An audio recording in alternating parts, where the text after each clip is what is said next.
নমস্কাৰ।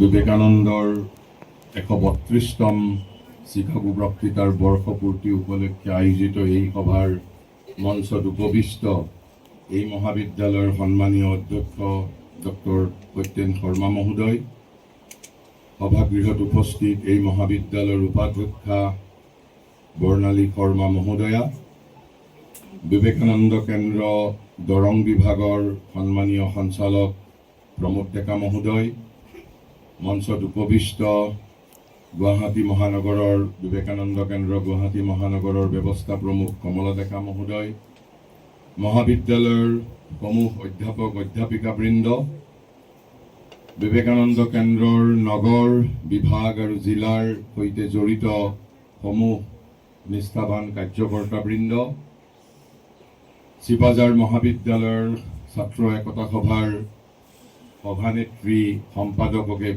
সম্পাদক প্ৰমুখ্যে সমূহ ছাত্ৰ ছাত্ৰীবৃন্দ আৰু উপস্থিত সুধীবৃন্দ, দৰাচলতে আমাৰ বিবেকানন্দ কেন্দ্ৰৰ কাৰ্যকৰ্তা দাদুলে যেতিয়া মোৰ লগত যোগাযোগ কৰিছিল আৰু যেতিয়া এই অনুষ্ঠানৰ বাবে বিষয়টো নিৰ্বাচন কৰাৰ কথা কৈছিল, মোক এক প্ৰকাৰে কৈছিল যে ভাৰতীয় জ্ঞান পৰম্পৰাৰ বিষয়েও অলপ বক্তৃতা থাকিব লাগে, বিবেকানন্দৰ বিষয়েও, চিকাগোৰ বিষয়েও। মোৰ বাবে সেইটো একেবাৰে এটা বিৰাট ডাঙৰ দায়িত্ব হৈ পৰিল। আৰু ইফালে আমাৰ শংকৰদেৱৰ দৰে হুৰুকাত হাতী ভৰাব পৰাও আমাৰ দক্ষতা নাই।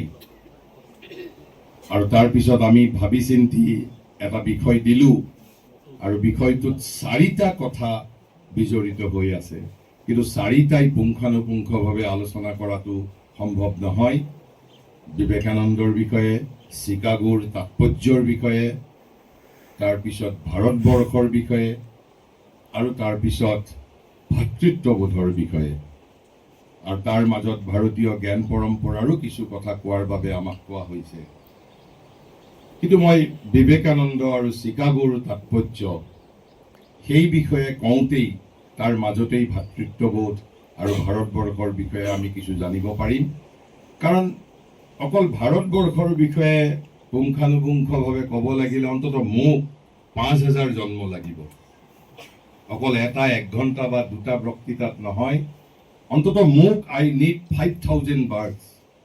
ভাৰতবৰ্ষ অনন্ত, একেবাৰে আমি ভগৱানক যি ধৰণে অনন্ত বুলি কওঁ, ভাৰতবৰ্ষৰ বিষয়ে সকলো কথা জনাটো আৰু ভাৰতীয় জ্ঞান পৰম্পৰাৰ বিষয়ে সকলো কথা জানিবলৈ হ'লে মই 5000 জন্ম লোৱাৰ পিছতো কিজানি 1% ভাৰতীয় জ্ঞান পৰম্পৰাৰ মৰ্মস্থলত উপনীত হ'ব নোৱাৰিম।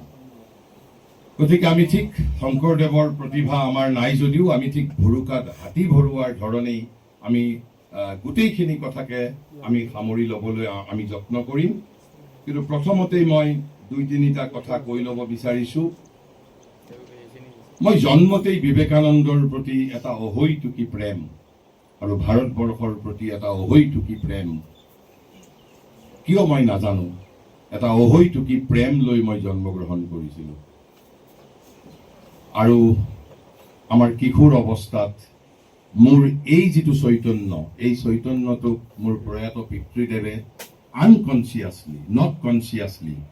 আনকনচিয়াছলি মোৰ এই চেতনাটো বিকশিত হোৱাৰ ক্ষেত্ৰত পৰোক্ষ বা প্ৰত্যক্ষভাৱে যথেষ্ট সহায় কৰিছিল। আৰু তাৰেই পৰিণতি স্বৰূপে আমি আমাৰ কিশোৰ অৱস্থাত, আমাৰ প্ৰথম যৌৱনত আমি ৰাষ্ট্ৰীয়তাবাদী আন্দোলন, ৰাষ্ট্ৰীয়তাবাদী ছাত্ৰ সংগঠনৰ সৈতে জড়িত হওঁ। আৰু বিবেকানন্দ কেন্দ্ৰৰ সৈতেও আমি প্ৰায় হাইস্কুলত থাকোঁতেই জড়িত হৈছিলোঁ, যদিও তাৰ পিছত মাজত অসম আন্দোলন ইত্যাদিৰ সময়ত আমি ইমান সক্ৰিয় কাৰ্যকৰ্তা হিচাপে আমি হয়তো অসমৰ কোনো মানুহৰ বাবেই সম্ভৱ হৈ থকা নাছিল।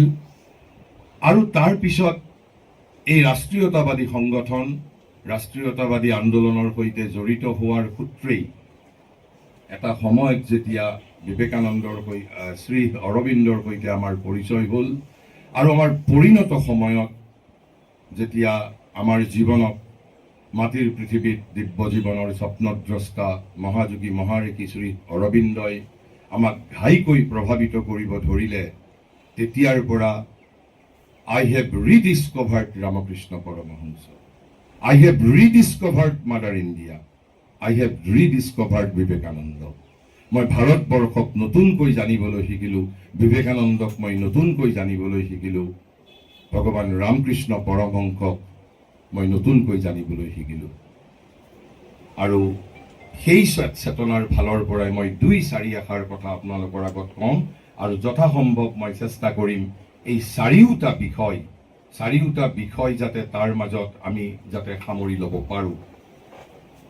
কিন্তু প্ৰথমতে আজি যিহেতু বিশ্ব ভাতৃত্ব দিৱস,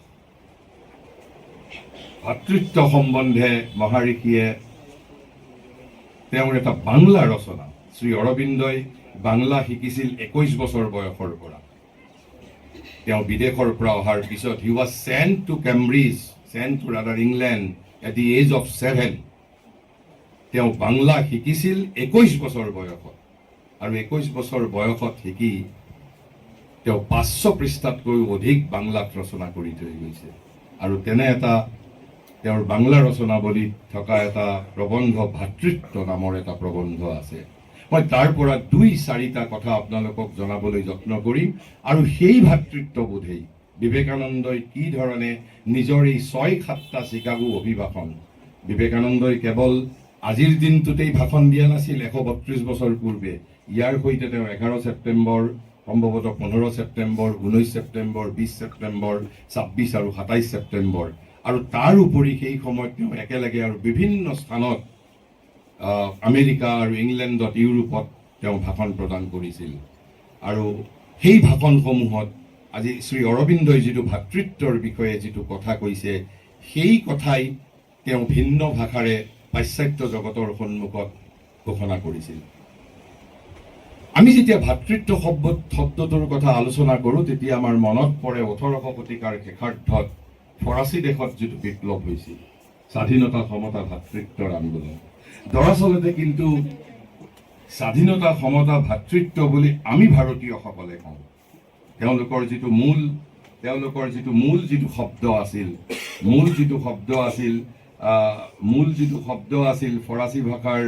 ফৰাচী ভাষাৰ যিটো মূল শব্দ আছিল, সেই ভাষাটোত কিন্তু তেওঁলোকে কৈছিল, শব্দটো কৈছিল লিবাৰ্টি, ইগেলাইট এণ্ড ফ্ৰেটাৰনাইট। এয়া ফৰাচী ভাষাৰ শব্দ 3টা। তাৰ যিটো অৰ্থ লিবাৰ্টি, ইকুৱেলিটি এণ্ড ফ্ৰেটাৰনিটি। আমি লিবাৰ্টিৰ কথা জানো, স্বাধীনতা, ইকুৱেলিটিৰ কথা জানো আমি, সমতা। কিন্তু ফ্ৰেটাৰনিটি মানে কি? যদি আপুনি যদি অভিধানত যদি চাবলৈ যায়, ফ্ৰেটাৰনিটি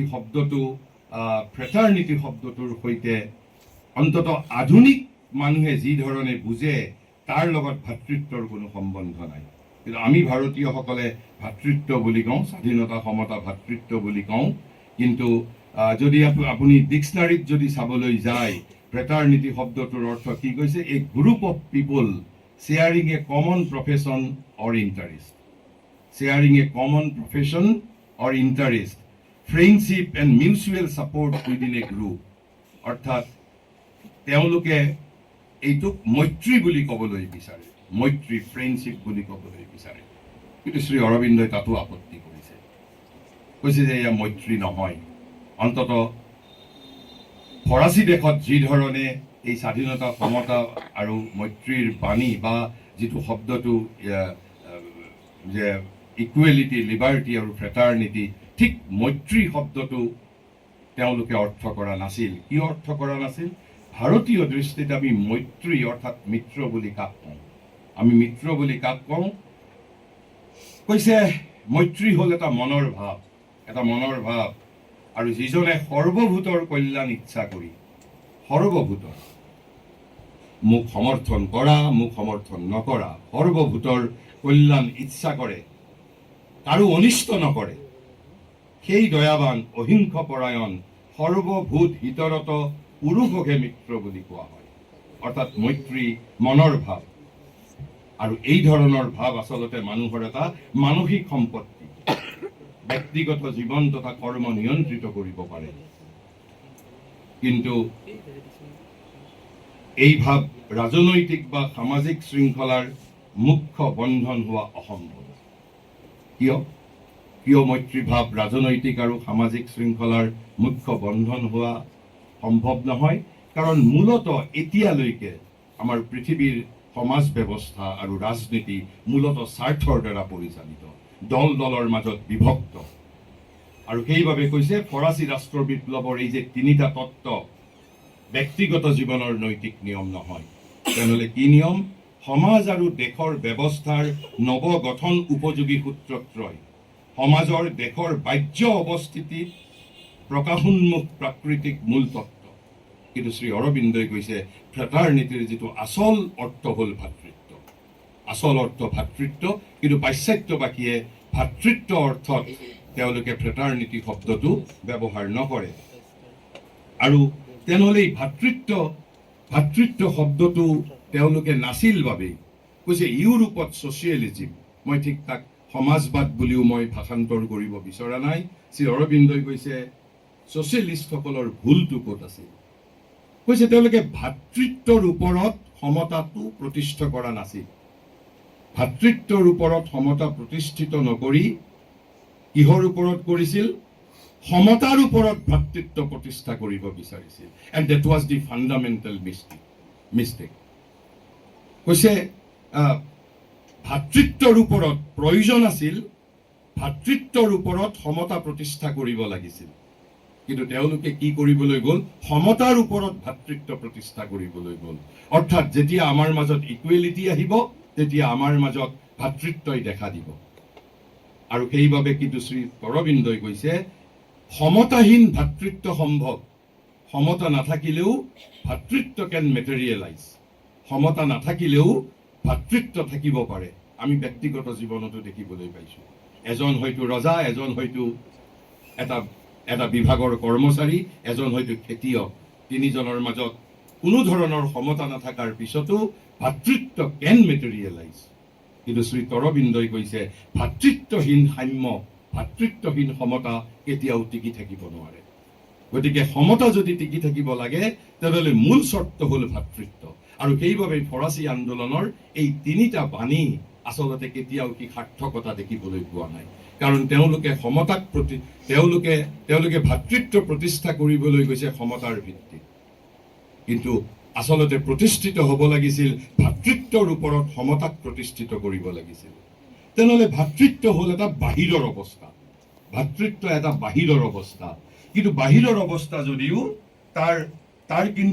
তাৰ অৱস্থাটো কিন্তু অন্তৰত প্ৰতিষ্ঠিত। ভাতৃপ্ৰেম, যে ভাতৃপ্ৰেমত ভাতৃত্ব সজীৱ আৰু সত্য হয়।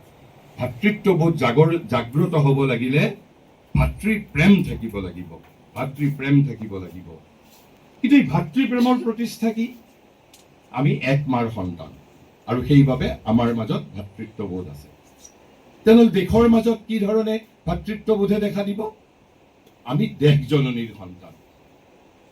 কিন্তু বৰ্তমান আধুনিক যুগত দিছ ইজ এ ফ্ৰী ৱৰ্ল্ড। কাৰোবাৰ বাবে দেশখন কেৱল মাত্ৰ পথাৰ, পৰ্বত, পাহাৰ। কিন্তু শ্ৰী অৰবিন্দই কৈছিল যে মোৰ বাবে মোৰ দেশ মোৰ মা, কেৱল মাত্ৰ মোৰ বাবে মোৰ দেশ মা। তেওঁ পত্নীলৈ লেখা চিঠি, যুৱতী পত্নীলৈ লেখা চিঠি, সেইখনৰ বিষয়ে মই এতিয়া ক'বলৈ নাযাওঁ। এই যিটো ভাৰতবৰ্ষৰ মূল যিটো বুনিয়াদ, মাতৃত্বৰ যিটো ধাৰণা, যে মাতৃত্ব অবিহনে অৰ্থাৎ এটা ভাতৃপ্ৰেমৰ এটা প্ৰতিষ্ঠা লাগিব। ভাতৃত্বৰ প্ৰতিষ্ঠা হ'ল ভাতৃপ্ৰেমত। আকৌ ভাতৃপ্ৰেমে কেতিয়া দেখা দিব? তাৰ মূল সূত্ৰটো হ'ল আমি এক মাৰ সন্তান।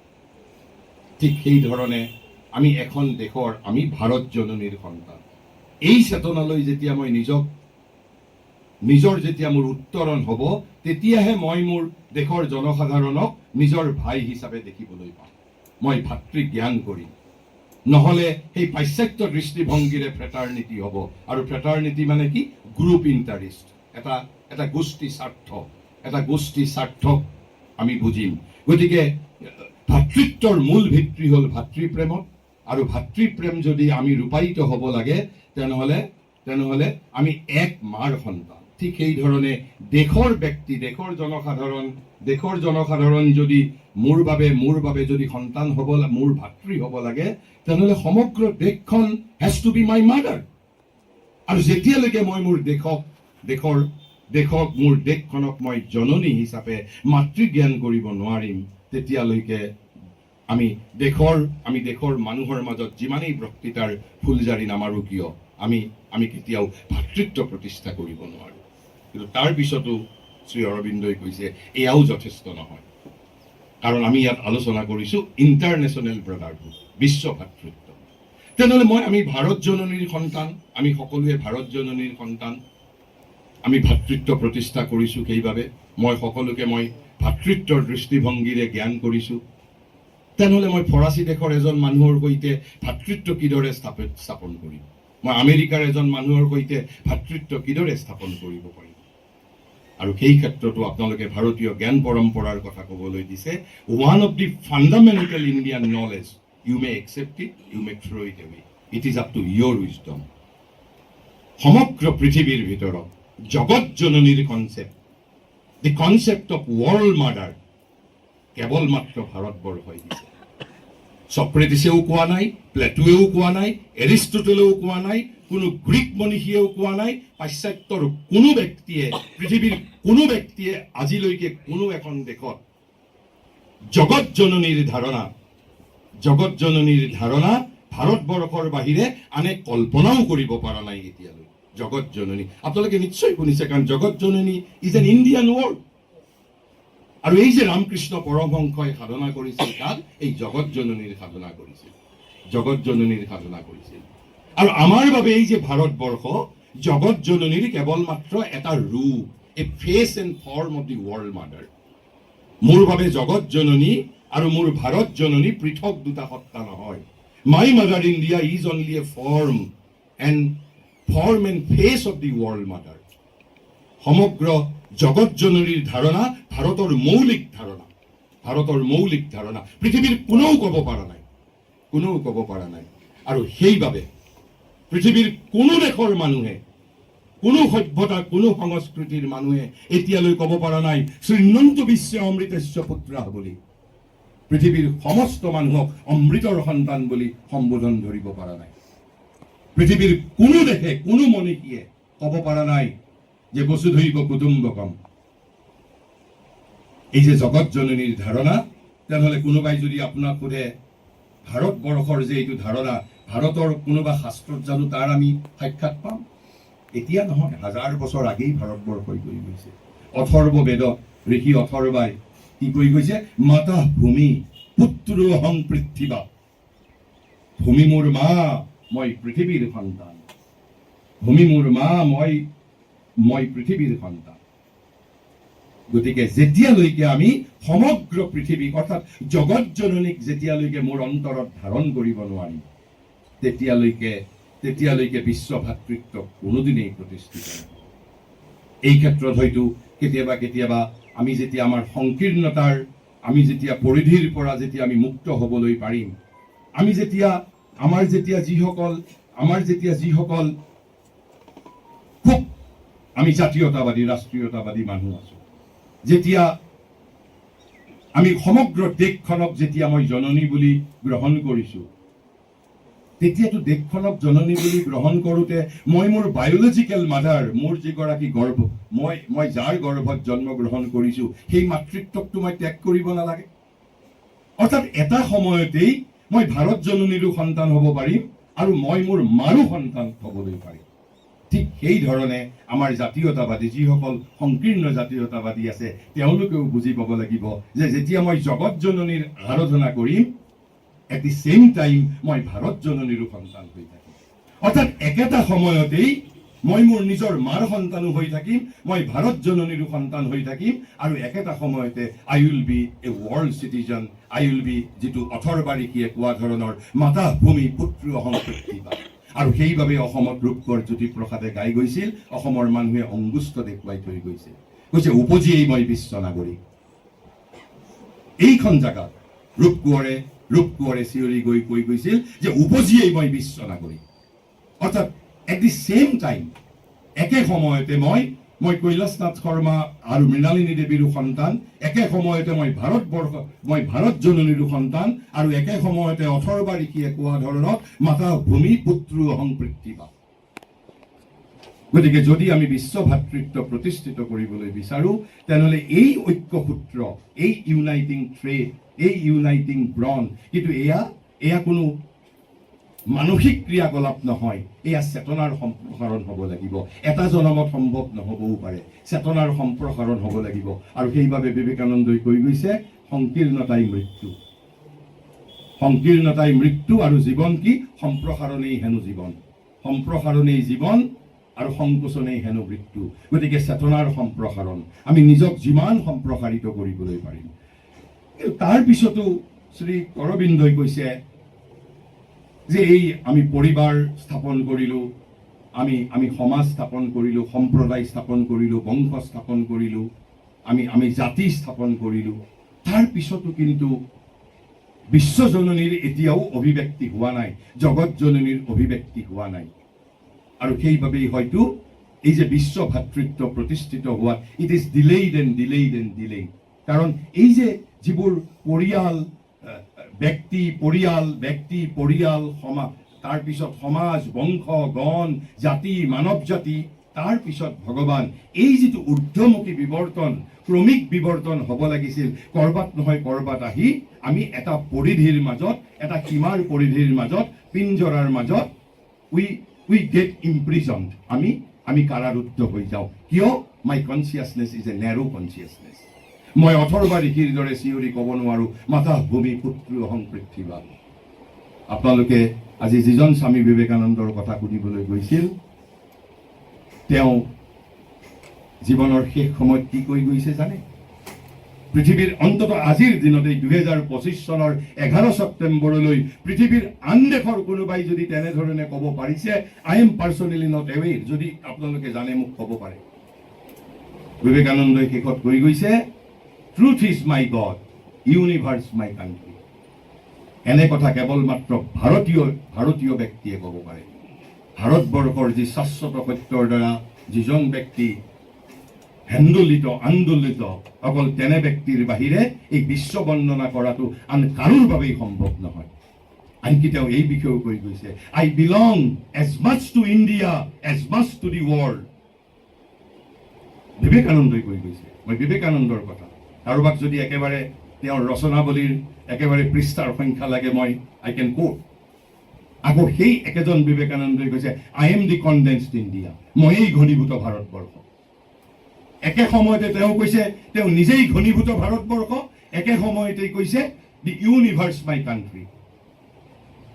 And it is in line with বৈদিক ঋষি, যে বেদৰ ঋষিসকলে যি কথা কৈছিল, শৃণ্বন্তু বিশ্ব অমৃতস্য পুত্ৰঃ বসুধৈৱ কুটুম্বকম মাতা ভূমি পুত্ৰ অহংকৃতি বা।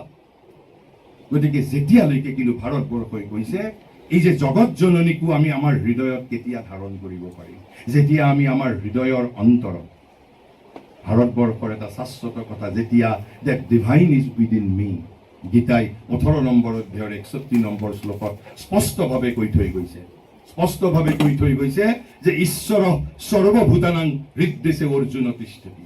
কৈছে ঈশ্বৰ একেবাৰে জগতৰ বেয়া মানুহজনৰো হৃদয়ত বাস কৰে আৰু ভাল মানুহজনৰো হৃদয়ত বাস কৰে। কাৰণ ভাল আৰু বেয়াৰ সংজ্ঞা মানুহে যিটো সংজ্ঞা দিয়ে, সেই সংজ্ঞাৰ দ্বাৰা ভগৱান পৰিচালিত নহয়। ভগৱান সৰ্বজ্ঞ, ভগৱানে আন অভিধানৰ দ্বাৰা পৰিচালিত হয়। মানুহৰ ধাৰণাৰ দ্বাৰা ভগৱান পৰিচালিত নহয়, বৰং ভগৱানৰ ধাৰণাৰ দ্বাৰা মানুহ পৰিচালিত হ'ব লাগিব।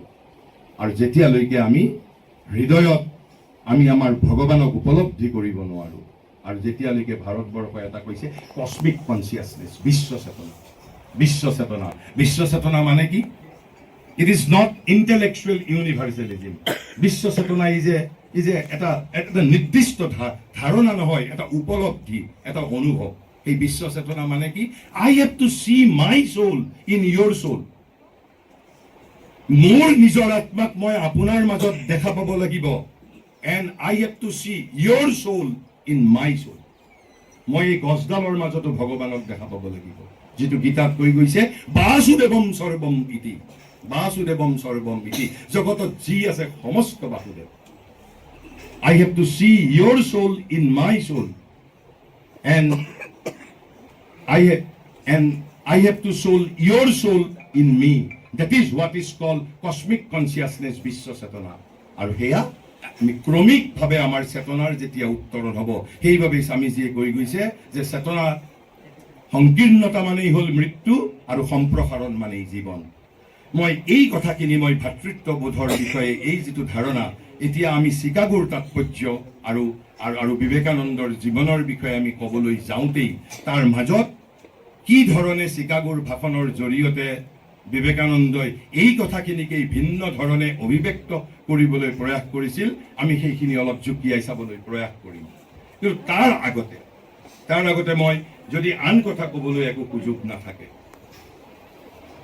যে চিকাগোৰ তাৎপৰ্য মহাঋষি শ্ৰী অৰবিন্দই মাত্ৰ এষাৰি বাক্যৰে ব্যাখ্যা কৰিছে। এষাৰি বাক্য, আৰু আমি আন কথাও আমি আলোচনা কৰিম, এতিয়া নহয়। তেওঁ কৈছে the going forth of Vivekananda. Going forth মানে বিবেকানন্দৰ বিদেশ যাত্ৰা। Marked out by the master as the heroic soul destined to take the world between his two hands and change it, was the first visible sign to the world. যেটো প্ৰথম দৃষ্টিগোচৰ নিদৰ্শন সমগ্ৰ পৃথিৱীৰ প্ৰতি। কিহৰ নিদৰ্শন? কৈছে গুৰুৱে যিজন পুৰুষ সিংহক দেখুৱাই কৈছিল এদিন সমগ্ৰ পৃথিৱীক দুই হাতৰ মুঠিত লৈ ৰূপান্তৰিত কৰাৰ বাবে যিজন বিবেকানন্দ নিয়তি নিৰ্দিষ্ট, সেইজন বিবেকানন্দৰ বিদেশ যাত্ৰা জগতৰ সন্মুখত এই কথাৰ প্ৰথম প্ৰকাশ্য প্ৰমাণ। কি প্ৰমাণ? কৈছে ইণ্ডিয়া ৱাজ এৱেক, ভাৰতবৰ্ষ জাগি উঠিছে। কিন্তু কিহৰ বাবে জাগি উঠিছে? কৈছে নট অনলি টু সাৰ্ভাইভ, কেৱল জীয়াই থকাৰ বাবে নহয়। তেনেহ'লে কিহৰ বাবে? কৈছে বাট টু কংকাৰ, জয়ী হ'বৰ বাবে জাগি উঠিছে। That was the essence of Vivekananda Chicago appearance. কৈছে ভাৰতবৰ্ষ মাথো জীৱন ধাৰণ কৰাৰ বাবে নহয়, কেৱল জীৱন ধাৰণ কৰাৰ বাবে নহয়, দিগ্বিজয় কৰিবলৈ জাগি উঠিছে। বাট দিগ্বিজয় উইথ হোৱাট ৱেপন? শেষত বিবেকানন্দ কৈছে up India, conquer the world with Indian thoughts, Indian spirituality. সামৰিক আৰু অৰ্থনৈতিকভাৱে ভাৰতবৰ্ষই বিশ্বক কেতিয়াও প্ৰশাসিত কৰিবলৈ নাযায়। ভাৰতবৰ্ষই সমগ্ৰ পৃথিৱীক প্লাবিত কৰিব বিচাৰে আধ্যাত্মিকতাৰ দ্বাৰা। আৰু সেইভাবে বিবেকানন্দই কৈছিল up India, conquer the world with your spirituality, with the Indian thoughts. আৰু সেইভাবে মই যদি আন একো ক'বৰ বাবে যদি মোৰ সুযোগ নাথাকেও, মই এই চিকাগোৰ যিটো এই তাৎপৰ্যটো মই ক'লো, but this is from India's point of view. কিন্তু ইয়াত আমি ইউনিভাৰ্চেল ব্ৰাদাৰহুডৰ কথা কৈছোঁ, যে মই কম পিছলৈ।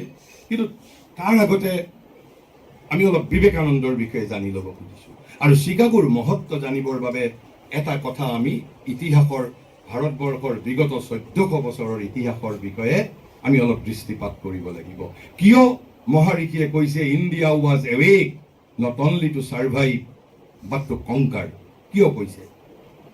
বহুত মানুহে ভাৰতবৰ্ষৰ বিৰুদ্ধে, আমাৰ বহুত বামপন্থী বন্ধুৱে ভাৰতক সমালোচনা কৰে। 15 আগষ্টৰ দিনা বহুত আমাৰ যুৱ প্ৰজন্মই বহুতে ফেচবুকত লেখে যে ভাৰতবৰ্ষই আমাক কি দিলে, ভাৰতবৰ্ষই আমাক কি দিলে। আমি কোনেও প্ৰশ্ন নকৰোঁ আমি ভাৰতবৰ্ষক কি দিছোঁ। কোনেও নকয় যে পুনাত চাপেকৰ ভাতৃদ্বয়, তিনিজন ভায়েক, তিনিজন ভাতৃ, এগৰাকী মাতৃৰ ফাঁচি কাঠত ওলমিছিল, তাৰ বিনিময়ত আমি স্বাধীনতা লাভ কৰিছোঁ। আমাৰ কোনো প্ৰজন্মই 15 আগষ্টত নোসোধে যে মই আজিলৈকে ভাৰতবৰ্ষক কি দিব পাৰিলোঁ। অসমত 13 বছৰীয়া কিশোৰী তিলেশ্বৰী বৰুৱাই ব্ৰিটিছৰ গুলীত নিহত হৈছিল। আমি জানো তিলেশ্বৰী বৰুৱাক 15 আগষ্টত স্মৰণ কৰোঁ, কনকলতা বৰুৱাক আমি জানো স্মৰণ কৰোঁ। উৰিষ্যাত এজন 12 বছৰীয়া ল'ৰাই ব্ৰিটিছৰ গুলীত নিহত হৈছিল। আমি 15 আগষ্টত তাৰ হিচাপ নলওঁ, আমি হিচাপ লওঁ স্বাধীনতাই আমাক কি দিলে। এজিফ এই স্বাধীনতা আমি অৰ্জন কৰিছোঁ। স্বাধীনতাৰ পিছত যিসকলে জন্মগ্ৰহণ কৰিছে, এজিফ তেওঁলোকে ভাৰতবৰ্ষৰ স্বাধীনতা অৰ্জন কৰিছিল। আৰু সেইবাবে ভাৰতবৰ্ষৰ বিগত 1400 বছৰৰ যে ভাৰতবৰ্ষই বিগত 1400 বছৰত অৰ্থাৎ 712 খ্ৰীষ্টাব্দৰ পৰা 1947 চনলৈকে যিটো সংগ্ৰাম কৰিছে ভাৰতবৰ্ষই, পৃথিৱীৰ আন জাতিয়ে সেই ধৰণে কৰিব লগা হ'লে সেই জাতি কেতিয়াবাই নিশ্চিন্ন হৈ গ'ল। This is a historical fact যে ভাৰতবৰ্ষই তাৰ আগতে শক, হুন, কুষাণ, আলেকজাণ্ডাৰে ভাৰত আক্ৰমণ কৰিছে, কিন্তু সেইবোৰ ছিংগুল এটা ঘটনা আছিল। কিন্তু 712 খ্ৰীষ্টাব্দৰ পৰা ভাৰতবৰ্ষই ইছলামিক ইনভেডাৰ্ছৰ এগেইনষ্টে সংগ্ৰাম কৰিব লগা হৈছে। That is a historical fact. আৰু একেবাৰে 500 বছৰ বীৰ বিক্ৰমেৰে ভাৰতবৰ্ষই সেই বিদেশী আক্ৰমণ প্ৰতিহত কৰিছিল 500 বছৰ জুৰি। আৰু অৱশেষত তৰাইনৰ দ্বিতীয় যুদ্ধত পৃথ্বীৰাজ চৌহান পৰাজিত হোৱাৰ পিছত, 1192 দ্বিতীয় যুদ্ধত পৰাজিত হোৱাৰ পিছত 1206 খ্ৰীষ্টাব্দত ভাৰতবৰ্ষত প্ৰথমটো বিদেশী শাসকে ইয়াত শাসনভাৰ গ্ৰহণ কৰে। That has to be admitted. আৰু কিয়? কাৰণ এই 1000 বছৰ, এই 500 বছৰ যে আমি হিৰোইক ৰেজিষ্টেন্স কৰিব পাৰিছিলোঁ, কিয়? তেতিয়া ভাৰত সমৃদ্ধ হৈ আছিল, তেতিয়া সংস্কৃত সাহিত্যৰ সমৃদ্ধ ধ্ৰুপদী যুগ বিৰাজমান হৈ আছিল। কিন্তু যেতিয়া ভাৰতবৰ্ষৰ অধঃপতন আৰম্ভ হ'ল, ইভেঞ্চুৱেলি অৱশেষত আমি পৰাজিত হৈছিলোঁ। আমি অধঃপতন আমাৰ হৈছিল, আমি পৰাজিত জাতি আছিলোঁ। That has to be admitted. আৰু তাৰপিছত 1600 খ্ৰীষ্টাব্দ 1608 চনত ব্ৰিটিছ প্ৰথম আহি ইষ্ট ইণ্ডিয়া কোম্পানীৰ নাম লৈ 1608 চনত চুৰাটত প্ৰথম পদাৰ্পণ কৰে। আৰু তাৰপিছত একেবাৰে 1947 চনলৈকে ভাৰতবৰ্ষই সংগ্ৰাম কৰিছে। 712 খ্ৰীষ্টাব্দৰ পৰা 1947 চনলৈ। That has to be admitted. পৃথিৱীৰ আন দেশে যদি এই সংগ্ৰাম কৰিব লগা হ'লহেঁতেন, কিজানি পৃথিৱীৰ মানচিত্ৰৰ পৰা সেই দেশ নিশ্চিন্ন হৈ গ'লহেঁতেন। কিন্তু এই অধঃপতনৰ সময়ত ভাৰতবৰ্ষক কোনে সহায় কৰিছিল? ভাৰতীয় মনীষাৰ, ভাৰত প্ৰতিভাৰ অন্তিম দীপ্তি বৈষ্ণৱ ধৰ্ম আন্দোলনে। যদি এই বিগত 1000 বছৰত যদি ভাৰতবৰ্ষত এই বৈষ্ণৱ ধৰ্ম আন্দোলন একেবাৰে অসমত শংকৰদেৱৰ পৰা আৰম্ভ কৰি চৈতন্যদেৱ, আপোনাৰ নানক বা দক্ষিণত আলোৱাৰসকল, যদি বৈষ্ণৱ ধৰ্ম আন্দোলন যদি ভাৰতবৰ্ষতে আমি পৰাধীন হৈ থকাৰ সময়ত, বিদেশী শাসকৰ তলত থকাৰ সময়ত যদি বৈষ্ণৱ ধৰ্ম আন্দোলন যদি সক্ৰিয় আৰু শক্তিশালী হৈ নাথাকিলহেঁতেন, ভাৰত কেতিয়াবাই নিশ্চিন্ন হৈ গ'লহেঁতেন। তাৰ পটভূমিত আমি চিকাগোৰ বিজয় ভাৰতবৰ্ষৰ প্ৰথম বিজয়। আৰু সেইবাবেই চিকাগোৰ ভাষণ কেৱল এটা ভাষণ নহয়, ভাৰতৰ ইতিহাসৰ গতি পৰিৱৰ্তন কৰি দিছিল। 1893 চনৰ 11 ছেপ্টেম্বৰৰ দিনা ভাৰতবৰ্ষৰ ইতিহাস পৰিৱৰ্তন হৈছিল। আৰু সেইবাবেই মহাৰিষিয়ে লিখিছে, India was awake not only to survive but to conquer. ভাৰতবৰ্ষই দিগ্বিজয় কৰাৰ বাবে জাগি উঠিছে। তেনেহ'লে বিবেকানন্দ কোন আছিল? শ্ৰী অৰবিন্দই কৈছে, চোৱা স্বামী বিবেকানন্দ তেওঁৰ দেশমাতৃকা আৰু তেওঁৰ সন্তানবৃন্দৰ আত্মাত এতিয়াও বিৰাজমান। কৈছে, behold Vivekananda still lives in the soul of his mother and the soul of her children. তেনেহ'লে বিবেকানন্দ কোন? বিবেকানন্দ অন্তহীন দিগন্ত। ভাৰতবৰ্ষক যোনে ভাল নাপায়, ভাৰতবৰ্ষৰ প্ৰতি যাৰ প্ৰেম নাই, তেওঁ বিবেকানন্দক কেতিয়াও বুজিব নোৱাৰে। আৰু বিবেকানন্দক যদি কোনোবাই বুজি পায়, তেনেহ'লে তেওঁৰ বাবে প্ৰথম প্ৰেমিকা ভাৰতবৰ্ষ হ'ব।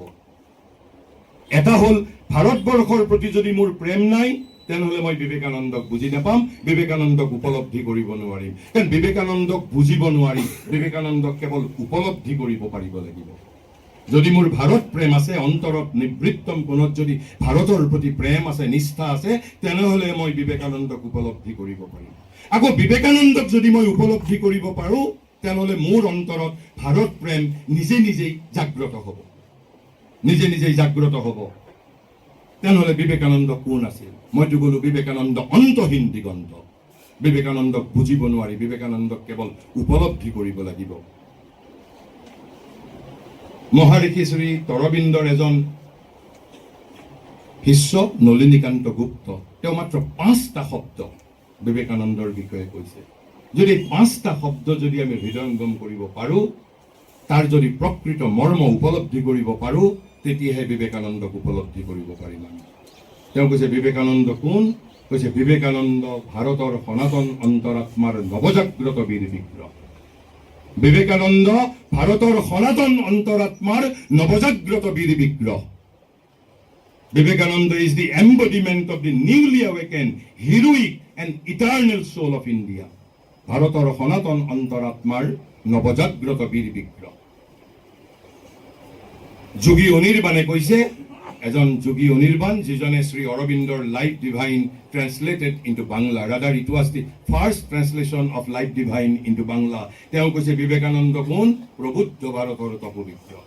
তাৰ আগত কৈছে ৰামকৃষ্ণ কোন আছিল? শাশ্বত ভাৰতৰ প্ৰতিনিধি, শাশ্বত ভাৰতৰ প্ৰতিনিধি। আৰু বিবেকানন্দ কোন? কৈছে বিবেকানন্দ কোন? কৈছে প্ৰবুদ্ধ ভাৰতৰ তপবিক্ৰম। তেনেহ'লে তাৰ পিছত নলিনীকান্ত গুপ্তই বিবেকানন্দক 4টামান উপমাৰ সৈতে, সেই উপমাকেইটা যদি আমি উপলব্ধি কৰিব পাৰোঁ, তেনেহ'লে বিবেকানন্দক হৃদয়ঙ্গম কৰিব পাৰিম। কৈছে ভাৰতে পাহৰিছিল নিজেই কি? ভাৰতে পাহৰিছিল, কাৰণ মই ক'লো আমাৰ বিগত 1000 বছৰ অধঃপতনৰ সময়, আমাৰ পৰাজিত, আমাৰ জাতীয় জীৱনৰ আমাৰ পৰাজয়ৰ সহস্ৰাব্দ। কৈছে ভাৰতে পাহৰিছিল নিজেই কি? জগতত ইয়াৰ ব্ৰত কি? What is her mission? স্বৰূপৰ স্বধৰ্মৰ চেতনা হেৰুৱাই ভাৰতৰ অন্তৰ পুৰুষ মগ্ন হৈ আছিল নিদ্ৰাৰ আৱেশত, একেবাৰে কুম্ভকৰ্ণৰ দৰে। আৰু তেতিয়া কৈছে নিস্তেজ নিৰ্বীৰ্য জ্ঞান হাৰা হৈ নিজৰ মাজত নিজকে সংকুচিত কৰি ভাৰত নিমজ্জিত হৈ আছিল প্ৰলয় প্ৰয়োধী জলত। প্ৰলয় প্ৰয়োধী জলত যেন একেবাৰে পৃথিৱীত প্লাৱন, সেই প্লাৱনৰ মাজত, প্লাৱনৰ তলত ভাৰত নিমজ্জিত হৈ আছিল যে নিৰ্বীৰ্য জ্ঞান হাৰা হৈ। আৰু তেতিয়া কি হৈছিল? পৃথিৱী যেতিয়া মেদিনীত যেতিয়া প্লাৱন হৈছিল, তেতিয়া কোনে উদ্ধাৰ কৰিছিল পৃথিৱী? বৰাহ অৱতাৰে।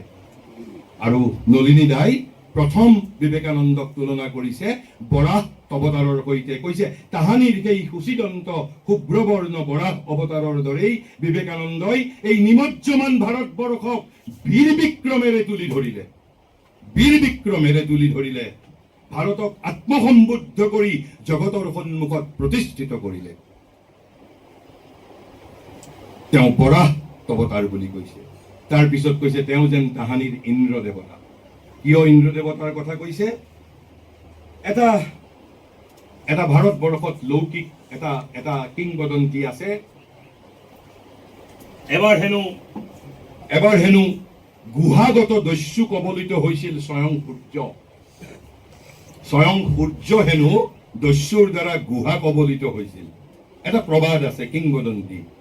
কৈছে পৰ্বত বিদীৰ্ণ কৰি এদিন অস্তমিত গুহাগত দস্যু কবলিত সূৰ্যক কিন্তু কোনে উদ্ধাৰ কৰিছিল? তেতিয়া ইন্দ্ৰই উদ্ধাৰ কৰিছিল। সূৰ্য ৱাজ গট ইম্প্ৰিজন। কৈছে দস্যুবিলাকে তেওঁক গুহাগত কৰি দস্যুৰ দ্বাৰা কবলিত হৈ পৰিছিল। কোন? স্বয়ং সূৰ্য। আৰু তেতিয়া কোনে উদ্ধাৰ কৰিছিল? কৈছে ইন্দ্ৰই উদ্ধাৰ কৰিছিল। আৰু নলিনী দাই কৰিছিল যে বিবেকানন্দই তেনেদৰে পৃথিৱীৰ মানৱ জাতিৰ জ্ঞান সূৰ্য ভাৰতক, পৃথিৱীৰ মানৱ জাতিৰ জ্ঞান সূৰ্য ভাৰতক অধঃপতনৰ গহনতমু গৰ্ভৰ পৰা নিজ ভাস্বৰ মূৰ্তিত উলিয়াই আনিলে, স্থাপিত কৰিলে স্বমহিমাৰে। তেওঁ তাহানিৰ ইন্দ্ৰ দেৱতা বুলি কৈছিল। তাতো নলিনীদা ক্ষান্ত হোৱা নাই। কৈছে বিবেকানন্দ ঋষি, তেওঁ দেখিলে, সৃষ্টি কৰিলে সেই মন্ত্ৰ যাৰ বলত ভাৰতৰ দেৱত্বই জাগ্ৰত বিগ্ৰহ সাজি প্ৰাণৱন্ত হৈ আবিৰ্ভূত হ'ল। ভাৰতৰ দেৱত্বই। আৰু সেইবাবে কৈছে বিবেকানন্দ গৈ উপনীত হ'ল ক'ত? ৰিজু পথেৰে ভাৰতৰ অন্তৰাত্মা। সেইবাবে কৈছে সনাতন ভাৰতৰ নৱজাগ্ৰত বীৰ বিগ্ৰহ। কৈছে বিবেকানন্দৰ ঋষি দৃষ্টিয়ে সমগ্ৰ বাহ্য আৱৰণ, সমগ্ৰ অবান্তৰ প্ৰয়োজন অতিক্ৰম কৰি চেদেলি ভেদেলি কৰি ৰিজু পথেৰে উপনীত হ'লগৈ ভাৰতৰ অন্তৰাত্মা। আৰু তাৰপিছত কি কৰিলে? অন্তৰাত্মাত উপনীত হৈ তাহানিৰ ভাগীৰথৰ দৰে, ভাগীৰথে কি কৰিছিল? স্বৰ্গৰ পৰা গংগাত পৃথিৱীত বোৱাই আনিছিল। এইবাৰ নলিনীদাই কৈছে বিবেকানন্দ তাহানিৰ ভাগীৰথ। ভাগীৰথৰ দৰে কি কৰিছিল? ভগীৰথৰ দৰে সেই অন্তৰাত্মাৰ মহিমাক নমাই আনিলে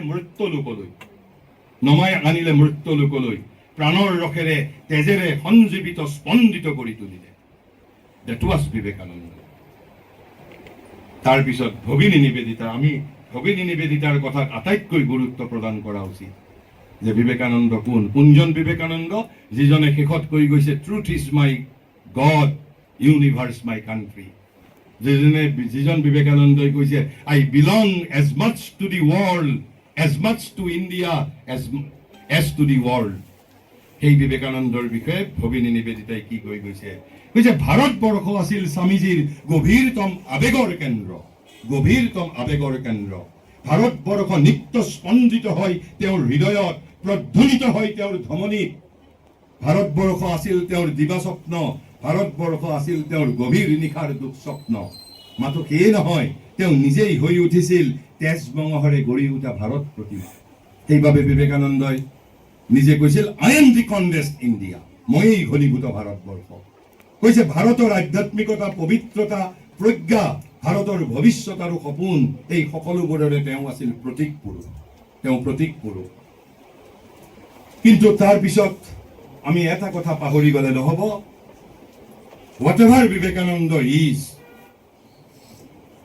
যিজন বিবেকানন্দক আমি পাইছো তাৰ 100% কৃতিত্ব, not 99.99%। All credit means all credit goes to illiterate Brahmin Ramakrishna Paramahansa. Without Ramakrishna Paramahansa, Vivekananda is nothing. আৰু সেই কথা বিবেকানন্দই নিজে কৈ গৈছে। শ্ৰী অৰবিন্দই কি ধৰণে বৰ্ণনা কৰিছে শুনিব। কৈছে ভগৱান শ্ৰী ৰামকৃষ্ণদেৱৰ উক্তি আৰু তেওঁৰ বিষয়ে ৰচিত গ্ৰন্থৰাজি পাঠ কৰিলে জনা যায় দেশত যি ভাৱ গঢ়ি উঠিছে, অৰ্থাৎ সেই সময়ত যি ভাৱৰাশিয়ে সমগ্ৰ ভাৰতবৰ্ষ প্লাবিত কৰিছে, যি ভাৱতৰংগত মত্ত হৈ কত শত যুৱকে সমস্ত তুচ্ছ কৰি আত্মাহুতি দিছে, সেই ভাৱৰ কথা তেওঁ একোৱেই কোৱা নাই। সৰ্বভূতান্তৰ্যামী ভগৱানে সেইবোৰ দেখা নাই, এনে কথা বিশ্বাস কৰিব পাৰি জানো? কাৰণ ভগৱান ৰামকৃষ্ণ পৰমহংসই সেইবোৰৰ বিষয়ে একো কোৱা নাই। কৈছে যিজনৰ পাদস্পৰ্শত পৃথিৱীত সত্যযুগ, যিজনৰ পৰশত ধৰণী সুখমগ্না, যিজনৰ আবিৰ্ভাৱত বহু যুগ সঞ্চিত তমোভাৱ বিদূৰিত, যিজনৰ সামান্য মাত্ৰ উন্মেষত দিগন্তব্যাপী প্ৰতিধ্বনি জাগৰিত, যিজন পূৰ্ণ, যিজন যুগধৰ্ম প্ৰৱৰ্তক, যিজন অতীত অৱতাৰ বৃন্দৰ সমষ্টি স্বৰূপ ৰামকৃষ্ণৰ কথা কৈছে, তেওঁ ভাৰতক দেখা নাই, এই বিষয়ে একো কোৱা নাই, এনে কথা আমি বিশ্বাস কৰিব নোৱাৰো। আমাৰ বিশ্বাস তেওঁ মুখেৰে কোৱা নাই, তেওঁ কৰি দেখুৱাইছে। কি কৰি দেখুৱাইছে? তেওঁ ভৱিষ্যত ভাৰতক, ভাৰতৰ প্ৰতিনিধিক নিজৰ সন্মুখত বহুৱাই গঢ়ি গৈছে। ভৱিষ্যত ভাৰতৰ প্ৰতিনিধি, ভৱিষ্যত ভাৰতৰ এই প্ৰতিনিধি এই Vivekananda. This illiterate Brahmin created Vivekananda. কৈছে বহুতে ভাবে বিবেকানন্দৰ স্বদেশ প্ৰেম তেওঁৰ নিজৰ দান। বিবেকানন্দৰ স্বদেশ প্ৰেম নিজৰ দান নহয়, মই বিবেকানন্দৰ নিজৰ ভাষাৰে কম। কৈছে সূক্ষ্ম দৃষ্টিত যে বুজি পোৱা যায় তেওঁৰ স্বদেশ প্ৰেম তেওঁৰ পৰম পূজ্যপাদ গুৰুদেৱৰহে দান। তেওঁ নিজেও নিজৰ বুলি একো দাবী কৰা নাই বিবেকানন্দই। বিবেকানন্দই নিজে কি কৈছে জানে? কৈছে ৰামকৃষ্ণ অনন্ত ভাৱময়, লাখ লাখ বিবেকানন্দক সৃষ্টি কৰিব পাৰে যদি তেওঁ ইচ্ছা কৰে। ৰামকৃষ্ণ যন্ত্ৰী, মই মাথো তেওঁৰ যন্ত্ৰহে, মই মাত্ৰ তেওঁৰ কেৱল যন্ত্ৰ। তেনেহ'লে আপোনালোকে আচৰিত হৈছে, আমি সাধাৰণতে কোনো এই নিৰক্ষৰ ব্ৰাহ্মণ ৰামকৃষ্ণ যে ভাৰতীয় জাতীয়তাবাদৰ জনক আমি কোনেও নকওঁ। ক'লে আমি বিবেকানন্দক কম।